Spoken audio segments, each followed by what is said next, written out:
Hey peeps, today's video we're going to talk about some of my least favourite things about the Mazda BT50. Now there's quite a few, they're only little things, but they're definitely worth mentioning. So let's get into it. Now after a few months of owning this car, I've really found the weather shields quite noisy. I've had weather shields in all of my cars in the past. I do like to have some fresh air while I'm cruising along, and even though you're just opening the window a little bit, for some reason it just seems to let in a lot of the wind noise, and I really struggle to hear the radio or the phone. So it means every time I'm on the phone, I have to basically close the windows. Quite annoying, not a problem I've had in other cars, but definitely with this one. Now, there's definitely a few things I'm not wrapped about in the cockpit. One of those is the cup holders. Now, not sure why they didn't give you the extra cup holders. In the D-Max, they've actually got a cup holder that's fitted under the vent, one on each side, and that's really handy to have for coffees. This car does not take coffees very well. The drink holders are really deep and don't hold your cup unless it's going to be a really large one. Now, I've been fortunate enough to pick these up just through a Facebook group. Jump on the BT50 groups and you'll find them everywhere. This guy, I'll see if I can find his number and put it down in the description. But he's 3D printed these little units, which basically fit in the cup holders and just allow the cup to sit up a little bit higher.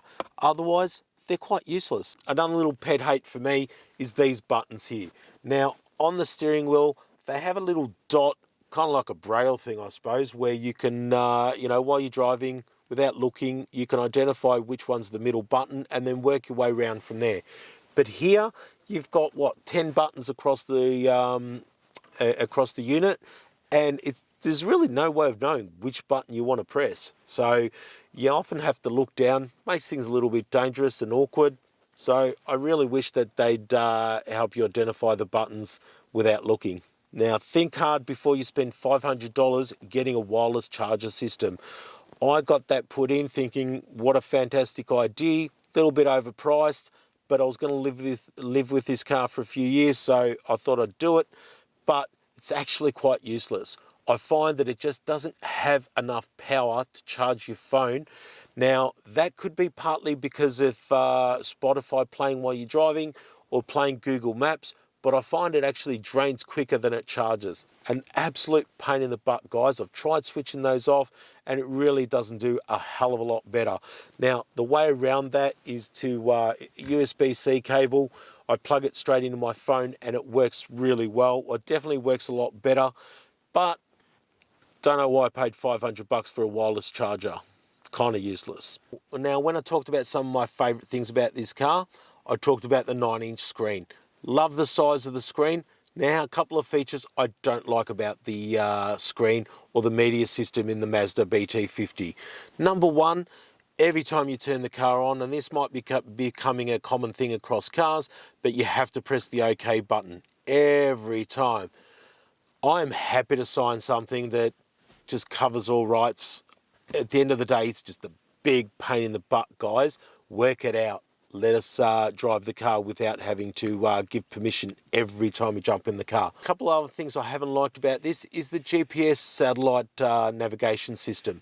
So it works pretty well getting you around the streets, but it doesn't call street names, or doesn't at least do it very well. So that was one of the things. I'm now using Google Maps, definitely a lot better, a lot more useful, and it's updated, of course. But just, you know, spending a lot of money on this navigation system, guys, set it up a little bit better.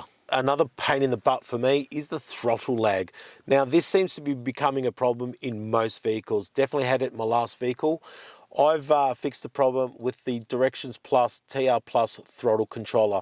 Been absolutely wrapped with this throttle controller, guys, and it makes an amazing difference. Now, I know it doesn't give you more power. You can do tunes and all that to get all that, but it does give you a lot more control over the throttle. Now, this one comes with crawl and beast mode. Really happy with that. And for everyday driving, I've set it on comfort level, number 6, and it seems to be perfect. Got that advice of someone off Facebook and been really grateful. One of my least favourite things about the BT50 is the locking system. Now, generally, it's quite handy. You don't need the key to start the car, obviously. You can walk up to the car, press the button, doors open, put the keys in the console, start the car and drive away. But when you're finished, of course, you turn the car off, you get out of the car, shut the door.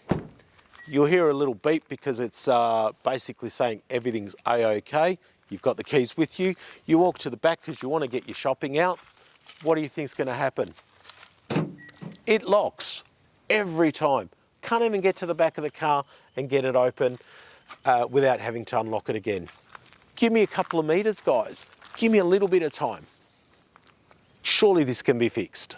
Another one of my pet hates, the start button's on the left. This is not America, guys. We've been starting the car on the right-hand side for the last 100 or so years. And why? Every time I get in the car, and I've had it for a few months now, still not used to it. I still try to go for the right-hand side.